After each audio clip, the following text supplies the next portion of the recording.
से पूरे देश के लोगों को एक कंफ्यूजन में रखा है। सरकार लोगों की मदद कर रही है कि सरकार लोन बांट रही है। आज संकट का समय है। उद्योग, लघु उद्योग, सूक्ष्म उद्योग, किसान, नौजवान, गरीब, रेहड़ी, ठेला, हर आदमी को जरूरत है। बुनकरों को जरूरत है। लघु उद्योग, सूक्ष्म उद्योग, बुनकरों को कहीं सरकार को आज उनके लोन माफ करने चाहिए, बिजली माफ करनी चाहिए और उनको कहीं न कहीं कुछ न कुछ प्रदान करना चाहिए। गरीब, मजदूर, श्रमिक, कामगार और अन्य जो भी लोग हैं गांव के, उनको नगद 7500 रुपये प्रति व्यक्ति कम से कम सरकार को आज इस संकट के घड़ी में लोगों की मदद करने के लिए आगे आना चाहिए। जहां इस सरकार को लोगों की मदद करनी चाहिए, ये तो सरकार लोन बांट रही है। निश्चित रूप से देश के लोगों के साथ ये धोखा है, छलावा है, ढोंग है। ये सरकार केवल उद्योगपतियों के लिए है, गरीब, मजलूम और मजदूरों के लिए नहीं है। वित्त मंत्री ने भी कहा कि जो भी लगातार 5 किलो गेहूं चावल दिया जाएगा, साथ ही one nation one ration card की योजना भी अगस्त से लागू होगी। क्या कहेंगे?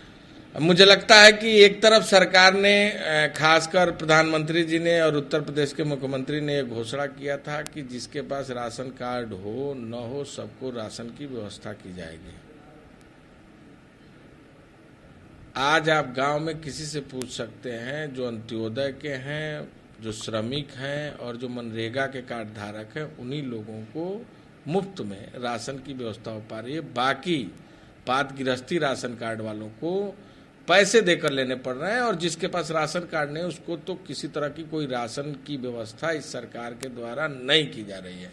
जहां तक श्रमिकों के बारे में वित्त मंत्री जी ने चिंता किया है, तो मैं धन्यवाद देता हूं वित्त मंत्री जी को। कम से कम देर से ही सही श्रमिकों के बारे में उन्हें याद तो आया। वित्त मंत्री जी, थोड़ा किसी दिन घर से बाहर निकलिए और सड़क पर श्रमिक पैदल यात्रा करते हुए अपने घरों को जा रहे हैं। अगर अब भी आपके मन में पीड़ा हो तो उन श्रमिकों के लिए गाड़ी की व्यवस्था कराकर उनके घरों तक पहुंचाने की व्यवस्था सुनिश्चित करिए। केवल हवाई घोषणा से ये देश नहीं चल सकता। आप लोगों ने श्रमिकों के साथ धोखा दिया है, श्रमिकों के विश्वास के साथ घात किया है। आने वाले समय में श्रमिक जरूर आपको एहसास कराने का काम करेंगे।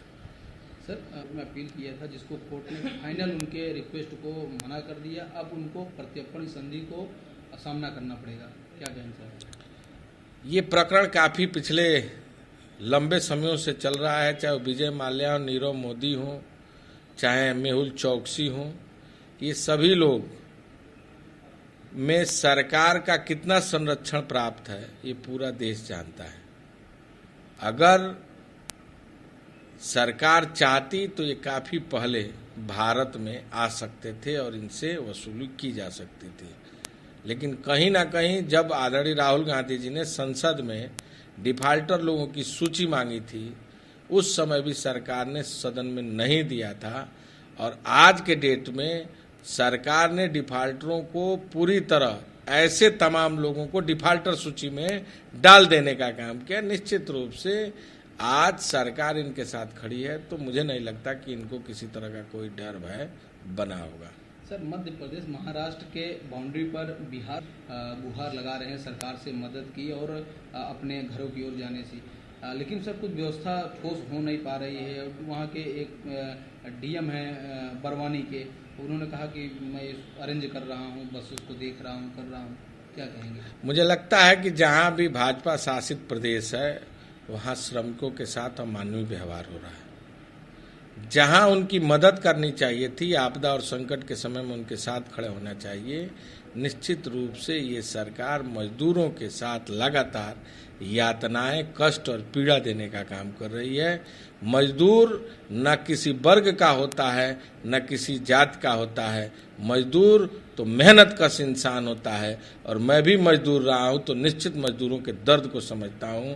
सरकार को अविलंब इसकी व्यवस्था सुनिश्चित करना चाहिए, नहीं तो मजदूरों का श्राप अगर इस सरकार पर लगा तो शायद फिर जीवन में कभी इस सरकार को सपने देखना भी दूर की नसीब होगी। सर, महाराष्ट्र माननीय उद्धव ठाकरे जी को ढेर सारी बधाई और शुभकामना, और साथ ही साथ जो लोग भी निर्वाचित हुए हैं उन सभी लोगों को बधाई और शुभकामना। उम्मीद है कि महाराष्ट्र के विकास के प्रति, देश के निर्माण में अपना अमूल्य योगदान देंगे, और जिस कुशलता के साथ माननीय उद्धव ठाकरे जी ने महाराष्ट्र की सेवा की है, मुझे उम्मीद है आने वाले दिन में और बेहतर इंतजाम कर पाने में और भी बेहतर सेवा कर पाने में निश्चित रूप से अपनी अग्रणी भूमिका निभाने का काम करेंगे।